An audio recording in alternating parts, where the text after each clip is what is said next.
சொல்லுங்க. அவர் ஏதாவது இருக்காரு பயில்வான். இந்த படத்துல டிவோர்ஸ் பற்றி சொல்லியிருக்காங்க, அப்புறம் பிரேக்கப் பற்றி சொல்லியிருக்காங்க, மறுபடியும் சேர்றதை பற்றி சொல்லியிருப்பாங்க. இந்த படத்தை பார்த்த பிறகு யாராவது திருந்துறதுக்கு வாய்ப்பு இருக்கு?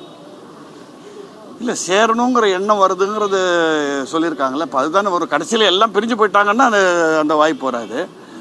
லைஃப்பில் அது நிறைய இருக்குது சார். சேர்ந்தவங்க எத்தனை பேர் பிரிஞ்சு போயிருக்காங்க. என் ஃபேமிலியிலையும் நடந்திருக்கு, உங்கள் ஃபேமிலியிலையும் நடந்திருக்கும். நாங்கள் உங்களை கேட்க முடியாது, ஏன்னா பத்திரிக்கை உங்ககிட்ட இருக்குது. அதனால் பட் எல்லோரும் ஒன்று சேரணுங்கிறது எண்ணம் தானே. அதுதான் எண்டில் அவங்க சொல்லியிருக்காங்க. Even that producer and the other person கூட திருந்தணும்னா நீங்கள் எப்படி சொன்னீங்க? சேர்றதுனால திருந்த போகிறதில்ல, மனம் வருந்தி சேர்ந்தால் அது திருத்தம். அது இதில் காமிச்சிருக்காங்கன்றதான் என்னுடைய எண்ணம். That's what I feel. Sir, பிரிஞ்சவங்க சேர்றது கரெக்டு, ஆனால் அவங்க அதுக்கப்புறம் வேற எங்கேயும் சேராமல் இருக்கணும்ல. அது நம்ம கையில் இல்லை சார். அது அவங்கவுங்க மன கட்டுப்பாடை பொறுத்து இருக்கு. எனக்கு அந்த பிரச்சனையே கிடையாது, ஏன்னா நான் பெரியவே இல்லை. அதனால என்கிட்ட கேட்காதீங்க அதை பற்றி. இன்னொரு விஷயம், இந்த மாதிரி ஒவ்வொரு குடும்பத்திலையும் உங்களை மாதிரி ஒரு ஆள் இருக்காங்க. எப்படி புரியல?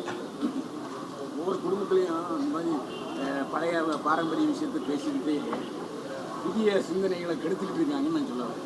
புதிய பிரிஞ்சாதான் நல்ல சிந்தனைங்கிறீங்களா புதுசா? நீங்கள் உங்கள் பொண்ணை சேர்த்துக்கிட்டீங்க இல்லையா? அதே சமயத்தில் அவனுடைய காதலை வெறுக்கிறதுக்கான காரணம் என்ன? இந்த கதலையா?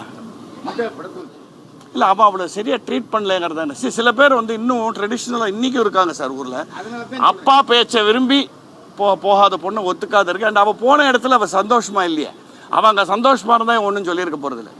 என் பேச்சை மீறி நீ போன, அங்கே உனக்கு கிடைச்சது கொடுமை தான், வறுமை தான் அப்படின்னும் போது திரும்பி வந்து மரியாதையாக நான் சொல்கிறத கேளு. அது வந்து ஒரு ஃபிக்ஸேஷன் அட் தட் ஏஜ். அந்த ஏஜில் உள்ளவங்க வருது தான் அவங்க. இதன மாதிரி நான் நிறைய பேர் பார்த்துருக்கேன். ஏன்னா ஃபேமிலியில் ஒருத்தர் அது என்ன ஆகிடும்னா ஒரு பயம் வந்துடும். தன் பொண்ணுக்கானது தன்னுடைய பேரனுக்கு ஆகக்கூடாதுன்னு. அதுதான் ஆரம்பிச்சிருக்காங்க.